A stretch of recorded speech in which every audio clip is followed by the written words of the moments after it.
Bonjour à toutes et à tous, bienvenue sur RCF Aube Haute-Marne pour l'émission La Boîte Citoyenne avec les enfants des CME, Conseil Municipal Enfants, ou CMJ, Conseil Municipal Jeunes, de l'agglomération troyenne. Je recevais le mois dernier les enfants du nouveau CME de la ville de Troyes. À mes côtés aujourd'hui, les jeunes chapelains, nouvellement élus, le nouveau Conseil Municipal Jeune de la ville de la Chapelle-Saint-Luc. Et j'accueille avec beaucoup de plaisir déjà la maire jeune, Ourouati. Bonjour Ourouati. Bonjour. J'accueille deux adjoints, deux autres conseillers municipaux jeunes, membres de deux commissions. Bonjour Serena. Bonjour. Et bonjour Samouine. Bonjour. Samouine, fais partie de quelle commission, toi? Espace loisirs. Espace loisirs. Et Serena? Tous ensemble. Ils sont pas venus, décidément, je bafouille, vous m'excuserez, pourtant il n'est pas tard.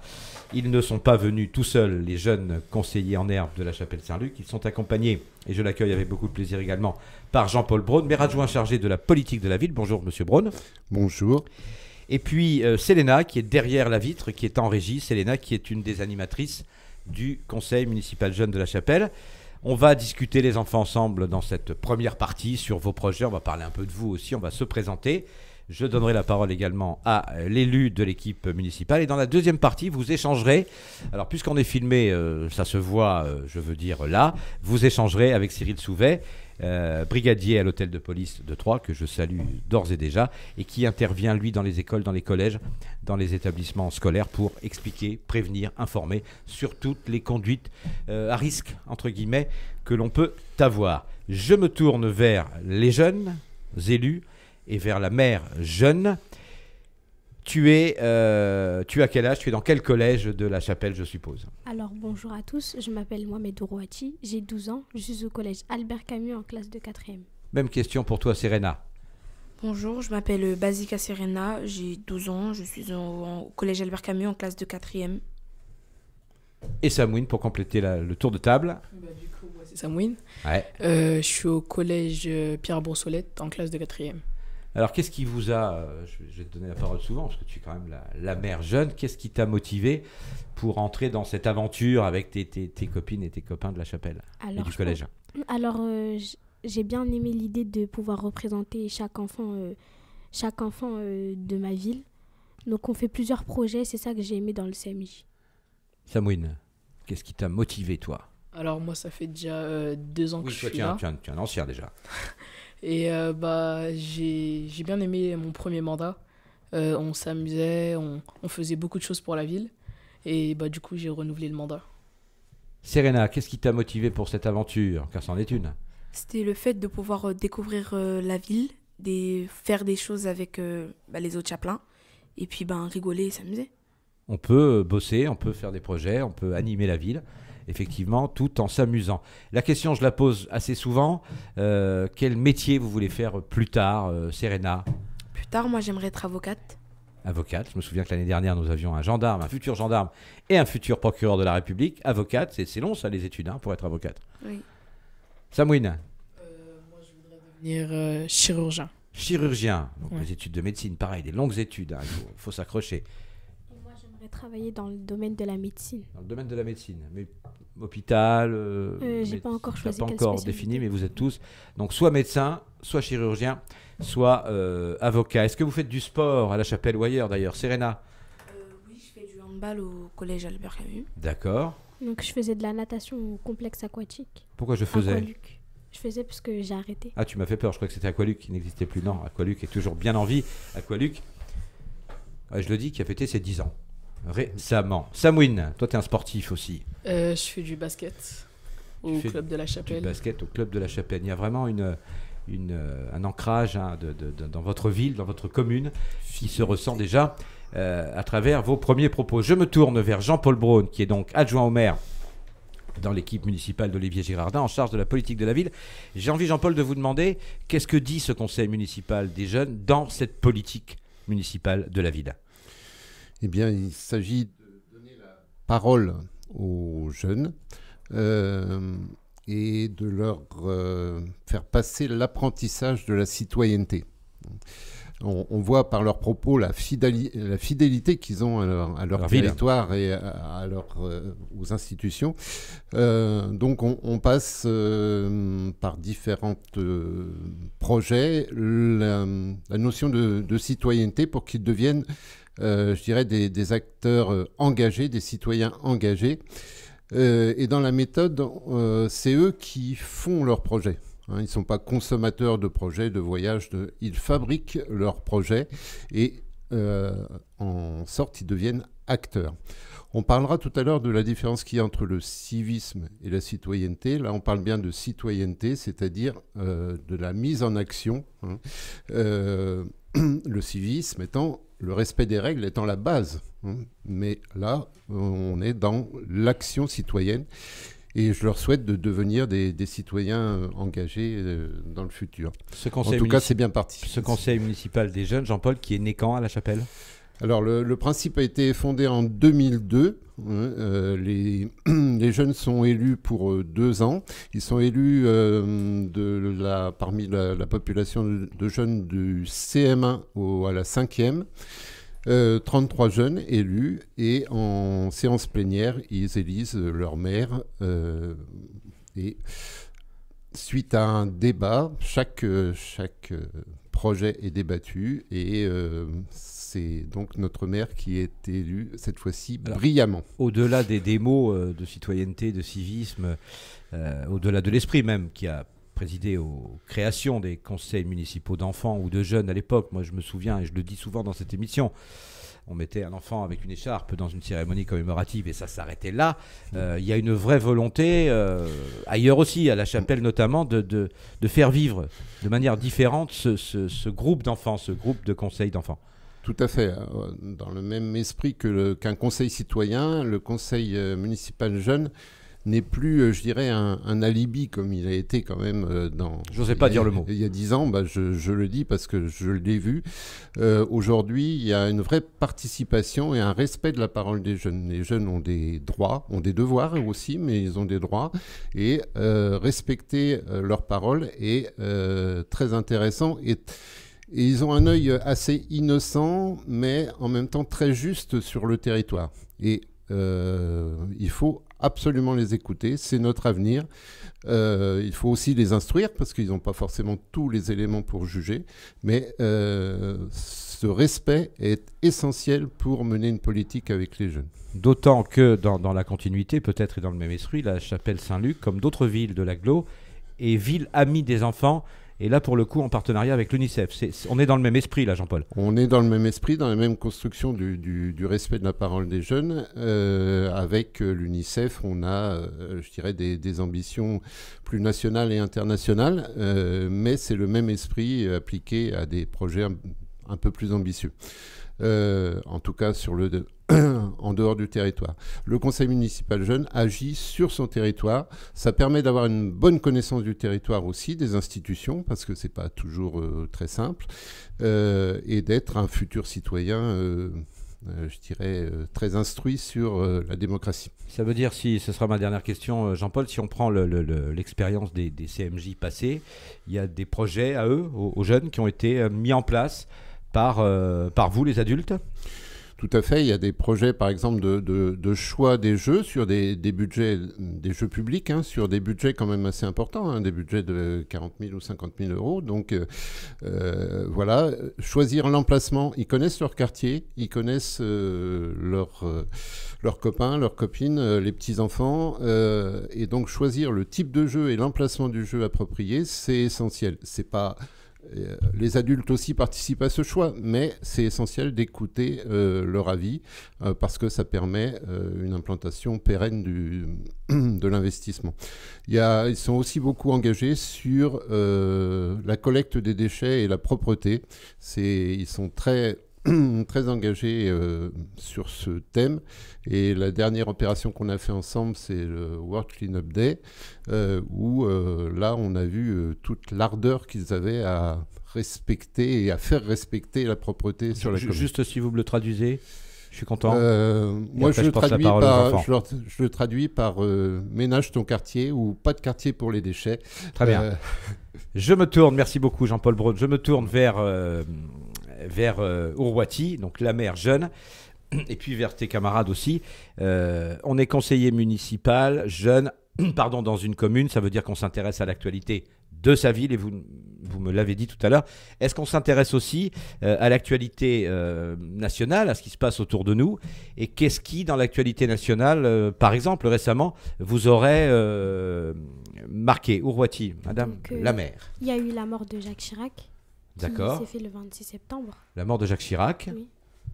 Serena. Il y a aussi eu la mort de Jacques Chirac. D'accord, vous partagez donc le même événement. Et Samouine? Je partage aussi le même avis. D'accord. Alors la mort de Jacques Chirac, je ne veux pas dire qu'est-ce qu'elle vous inspire, mais si quand même, qu'est-ce qu'elle vous a inspiré comme réflexion, comme réaction?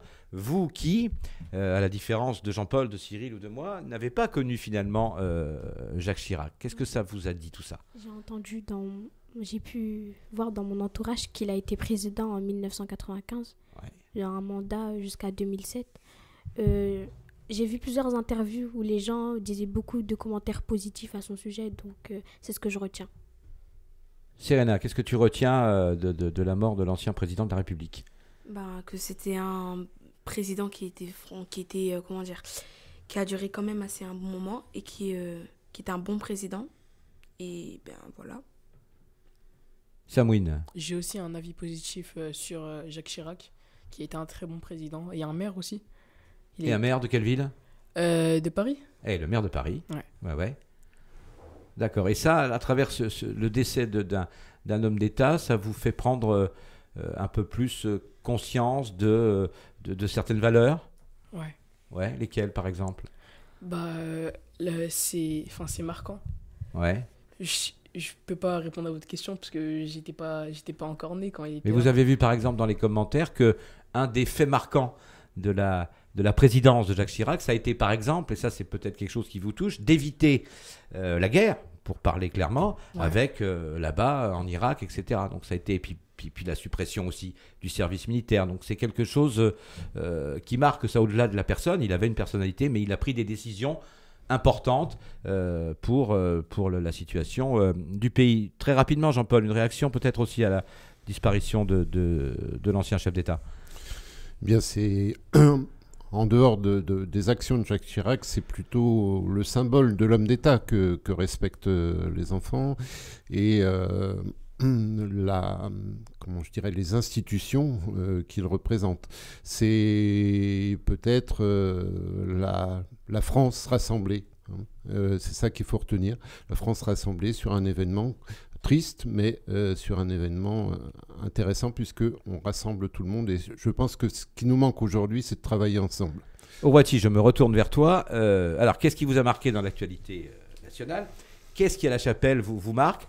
En gros, dans votre commune auquel vous êtes attaché, qu'est-ce que vous souhaitez faire bouger? Qu'est-ce que vous souhaitez changer? Madame le maire, jeune. Donc, moi, je pense que les enfants sont beaucoup sur ce qui leur concerne. Comme le CMJ, on est là pour les aider, pour que leurs habitudes soient mieux. Donc, j'aime beaucoup. Serena, à travers ta commission, par exemple, qui est, tu me la rappelles, ta commission, s'il te plaît? La commission de Tous Ensemble. Tous Ensemble, à travers cette commission Tous Ensemble, c'est quoi tes projets? Qu'est-ce que tu voudrais faire bouger, changer à la Chapelle Saint-Luc? Comment dire faire bouger les choses, certes, mais par exemple, faire plus de projets avec les enfants. Sur des thèmes comme, je ne sais pas, l'environnement, la sécurité. Il y a des thèmes qui reviennent comme ça souvent, Ourouati, dans vos discussions entre jeunes. Qui a un projet de panneau chewing-gum en collaboration avec le CMJ de Sainte-Savie. Explique-moi, ça veut dire qu'à la Chapelle, on n'a plus le droit au chewing-gum? Non, on a le droit au chewing-gum, mais c'est des panneaux qui vont être installés dans lesquels on peut coller nos chewing-gums dessus. Et de les mettre par terre. Oui. Très bien. Samouine, ta commission, toi, c'est l'espace loisir. Alors ça consiste en quoi? C'est à proposer des loisirs aux jeunes chapelains et aux jeunes chapelaines? Alors pour l'instant, notre projet, c'est pas ça. Pour l'instant, parce qu'on a déjà fait des activités sportives. On a organisé la semaine du sport et de l'enfant à la Chapelle les années précédentes. En ce moment, notre projet, c'est de créer des réunions. Les jeunes s'adressent aux jeunes pour leur faire part des activités qui se passent à la Chapelle, en club, de tout ce qui se passe à la Chapelle, pour faire des commissions avec eux, qui peuvent assister à nos commissions, à nos réunions à nous. D'accord.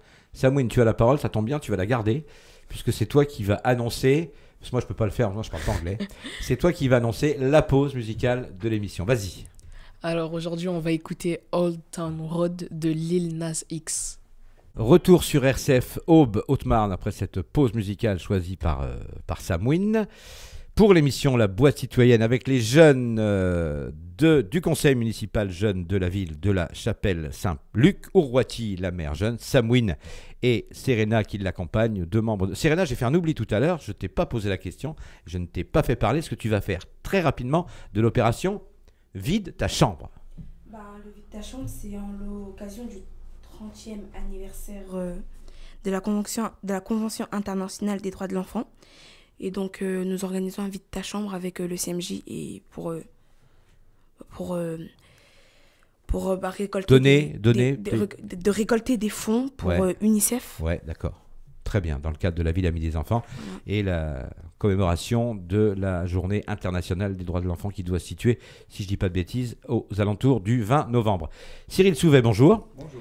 J'ai envie de dire, je vous présente Lucie quand même, brigadier à l'hôtel de police de Troyes, en charge donc de toute cette partie sensibilisation, information, prévention auprès des gamins, auprès des jeunes, collégiens, lycéens, écoles de l'agglo de Troyes, notamment la ville de La Chapelle, sur laquelle vous intervenez, sur laquelle vous interviendrez. Cyril, le jeu est simple. Les enfants ont préparé des questions. Vous avez préparé les réponses, peut-être, ou pas. Ourouati, tu vas démarrer. Et j'ai envie de dire que moi, je ne dis plus rien. D'accord. Donc, à vous de jouer. Bonjour, monsieur. Bonjour. Pouvez-vous nous expliquer votre parcours pour en arriver jusqu'ici et qu'est-ce qui vous a donné envie de faire de la sensibilisation ?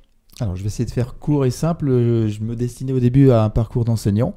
J'ai commencé des études dans ce sens-là. J'ai toujours aimé enseigner, former dans tous les domaines. Et à un moment donné, pour des raisons de service militaire, on en parlait tout à l'heure avec une réforme qu'il y a eu, mais moi j'ai fait mon service militaire, donc voilà, ça a changé un petit peu la donne. Et au retour du service militaire, j'ai découvert d'autres choses, d'autres formes de métiers, dont la police nationale qui m'intéressait. Donc je suis rentré dans la police nationale, mais toujours avec l'envie d'éduquer et de former. Donc au fur et à mesure du temps, j'ai repassé des tas d'examens, et en police et en civil, pour continuer avec donc différentes compétences, on va dire, puisque je suis aussi maître-nageur sauveteur, je suis aussi formateur, déformateur de secourisme et préventionniste, ou chargé de prévention, c'est peut-être plus joli à dire comme ça. Donc en fait, je suis toujours dans le milieu de l'enseignement, mais un petit peu avec une autre étiquette, on va dire. Voilà. D'accord, merci. Il y en a une autre, c'est intervenez-vous dans Troyes et agglomération ou vous vous déplacez dans tous les départements ? Alors, j'appartiens à l'hôtel de police de Troyes, on peut le dire aussi d'une autre façon, c'est la direction départementale de la sécurité publique de l'Aube. Donc le département, mais le département est vaste et malheureusement on n'a pas tous les moyens humains pour agir sur tout le département. Donc moi maintenant, depuis environ 7 ans, je me concentre uniquement sur la zone de l'agglomération troyenne, donc La Chapelle et bien sûr toutes les communes qui sont rattachées essentiellement. Des fois je vais sur d'autres communes, mais c'est plus rare ou sur des thèmes très particuliers. Pouvez-vous nous dire quels sont les âges adaptés à quel sujet ? Alors par rapport au sujet de prévention, d'information, de discussion. En fait, dans les thèmes que je fais, je peux peut-être le rappeler, ça va aussi bien des drogues, vous l'avez dit, hein, ça va de la sécurité routière, de l'Internet, du harcèlement, des conduites dopantes, les lois, responsabilités. Qu'est-ce qu'on remarque ? Ce sont des sujets qu'on aborde tout au long de notre vie. Donc il n'y a pas d'âge. Plus tôt, c'est le mieux. Même si en fait, en fonction d'un âge, on va changer la façon de l'aborder, de discuter. Un petit peu comme des maths, hein, ça va être, je sais pas, une addition quand on est au début cours préparatoire par exemple, et puis au fur et à mesure qu'on monte, on va être sur des fonctions, des choses plus compliquées, etc. etc. Donc on complexifie l'approche vis-à-vis d'un thème. La drogue est interdite par la loi. Pourquoi le tabac et l'alcool qui créent des dépendances et sont dangereux pour la santé ne le sont pas? Sont pas interdites. Oui. Alors déjà, je vais juste préciser pour tout le monde, parce qu'il y a beaucoup de préjugés à ce niveau-là. L'alcool et le tabac sont effectivement 2 drogues, très meurtrières, puisque ce sont les drogues les plus meurtrières en France, hein, environ 130 000 morts par an, mais elles ne sont pas légales. Elles sont réglementées. Ce que beaucoup de personnes ont du mal à comprendre, puisqu'en fait, il y a déjà tout un tas de lois qui les encadrent pour leur consommation, la vente, la détention, etc. etc. Pourquoi elles ne sont pas interdites ? Peut-être que vous, jeunes élus et dans l'avenir qui allez continuer à participer à la vie citoyenne, c'est peut-être vous qui allez contribuer à les interdire, parce que vous avez déjà bien compris qu'elles étaient dangereuses pour les consommateurs, mais finalement aussi pour les autres. Ça tient globalement à notre histoire, l'histoire de France et l'histoire du monde. Ça tient en plusieurs centaines d'années, voire des millénaires, qui malheureusement permettent d'expliquer qu'il y avait d'autres coutumes à une époque et où surtout la médecine, je vois deux futurs peut-être médecins à un moment donné, la médecine qui n'était pas vraiment existante n'avait pas encore compris tous les dangers de ces produits-là. Aujourd'hui, on a compris, mais c'est long de faire évoluer les mentalités. On sait que les drogues sont interdites par la loi. C'est quand même très courant d'entendre des jeunes qui parlent ou consomment du shit ou du cannabis. Pouvez-vous nous dire les effets les plus graves sur la santé ? Alors déjà, c'est bien de parler du cannabis parce que on est dans le 3e produit qui est en train d'inonder tout le marché français et mondial, qui est devenu presque banal. Et effectivement, on voit beaucoup de jeunes qui prennent cette chose-là à la légère, comme s'il n'y avait aucun problème. Dans les effets, ils sont multiples pour le cannabis, quelle que soit sa forme. Le premier effet qu'à retenir chez les jeunes, c'est quand même un impact sur le cerveau. Alors que vous avez un cerveau qui n'a pas terminé son développement. Donc ça peut bien sûr changer le champ des compétences, voire même réduire le coefficient intellectuel, ce qui est quand même juste embêtant dans le cadre de l'apprentissage. Je vous épargne tous les détails. Et puis une autre conséquence qui est évidente, c'est aussi tout l'impact sur la santé. À commencer par le système respiratoire, puisque c'est entre autres un produit comme le tabac qui est fumé, qui est hautement cancérigène. Et j'ai envie de le préciser aussi, le cannabis qui est un produit qui ne peut pas soigner, contrairement à ce que beaucoup pensent ou veulent croire. Y a-t-il vraiment à sensibiliser les jeunes sur les armes ? Alors si vraiment il y a un intérêt à leur parler des armes, c'est ça l'idée de la question. Oui, ça revient de plus en plus souvent chez les jeunes et même chez les moins jeunes. Évidemment qu'il y a un intérêt parce qu'il faut se poser simplement une question. Si cette montée de la violence que l'on observe, qu'elle soit verbale, physique ou par le biais d'armes, si on ne fait rien, qu'est-ce qui va se passer après ? Ça, je pense que tout le monde peut répondre à la question. Je ne vais pas parler de guerre civile, mais si tout le monde s'entretue dans la rue, on a quand même un sérieux problème. Et c'est vrai qu'on a l'impression qu'il y a de plus en plus de jeunes qui banalisent le fait d'une arme, que ce soit un couteau ou une arme à feu, ou même des armes qui sont un petit peu intermédiaires, en pensant que c'est innocent, que c'est pour se défendre, ce serait normal. Sauf que vous le voyez dans certains pays, outre-Atlantique, on voit que plus il y a d'armes, plus ça fait quoi ? Des dégâts. Plus de dégâts, et notamment chez les jeunes. Beaucoup de morts tous les ans, des centaines de morts. Donc, il faut essayer de leur faire comprendre pour les protéger. Quelle est aujourd'hui votre plus belle réussite grâce à la sensibilisation ? Est-ce que vous avez eu des témoignages de jeunes qui vous ont dit que c'était grâce à vous qu'ils n'avaient pas fait une bêtise ou qu'ils ont pris conscience qu'ils se trouvaient dans une situation dangereuse ? Alors, il y a 2 questions. Dans ta question, première partie sur la satisfaction, j'avoue que c'est un petit peu ce qui est frustrant en termes de prévention parce que c'est très difficile tout de suite de savoir réellement quel impact on a eu pour l'immédiat, pour un jeune, quel que soit son âge. C'est ça qui est un petit peu dommage, mais c'est comme ça. C'est-à-dire que les résultats, l'impact de la prévention, on le voit sur plusieurs années souvent. Mais heureusement, parce que sinon je crois que je serais devenu défaitiste et j'aurais peut-être plus envie de faire ce travail-là. Mais heureusement, souvent, on a quand même des jeunes qui réagissent et qui viennent me parler, j'allais dire en off, après une intervention, qu'elle soit en classe ou ailleurs. Exemple sur le harcèlement. On a beaucoup de jeunes qui viennent parler après, qui viennent dénoncer des faits ou se dire moi j'ai été victime d'eux. Donc tant mieux, ça permet de travailler dessus. Et puis vous parliez de drogue tout à l'heure. Et après les interventions, alors toujours un petit peu discrètement, on en a aussi qui viennent se dire oui, ça y est, je viens de me rendre compte vraiment de ce qui se passe, vraiment que j'aurais pas dû, et qui viennent chercher des solutions. Donc l'idée, c'est de les accompagner et puis c'est de faire en sorte qu'ils se débarrassent du problème qui a été mis en évidence, parce que souvent ils ne se rendent pas compte en fait. Donc c'est ça la satisfaction. Ça peut paraître peu, mais c'est déjà beaucoup si on arrive à protéger et un maximum de jeunes dans leur ensemble. Merci beaucoup Cyril pour les réponses et merci aux jeunes chapelains, conseillers municipaux, jeunes chapelains pour leurs questions très intéressantes. Merci à tous les 3, Madame le maire jeune, Samouine, Serena de votre participation. Merci Cyril pour votre participation qui n'est pas la première et qui j'espère ne sera pas la dernière. Très rapidement, vous allez intervenir, je crois, aussi sur la chapelle dans les prochains jours. Merci Jean-Paul et je reviens dans 3 secondes pour le mot de conclusion et l'annonce de la prochaine émission qui vous concerne aussi. Cyril. Alors oui, juste pour dire qu'effectivement, les actions continuent, elles sont annualisées, il y a des projets qui se montent, vous êtes aussi porteur de projets, tant mieux, mais voilà, le collège Camus, vous êtes certains, Brossolette, je vais encore intervenir sur tous les niveaux, mais aussi des écoles comme Ferdinand Buisson, comme le groupement Jean Moulin, voilà, donc la chapelle Saint-Luc qui est clairement investie dans les actions de prévention. Merci à tous et à toutes pour votre participation. Alors, prochaine émission, ce sera au mois de novembre. L'émission aura également pour cadre la chapelle Saint-Luc, puisque nous l'enregistrerons depuis l'espace Victor Hugo. Et autour de la Journée internationale des droits de l'enfant, vous allez y participer, vous aussi, le CMJ, notamment en organisant un gala de danse, de musique ou de chant. Là, on sera en partenariat avec la ville, bien sûr, et l'UNICEF et son président Champagne-Ardenne, autour des droits de l'enfant, autour de cette notion de ville amie des enfants. Donc la prochaine boîte citoyenne, elle sera aussi chapelaine. Merci à toutes et à tous, à très vite sur RCF au Beau-de-Marne.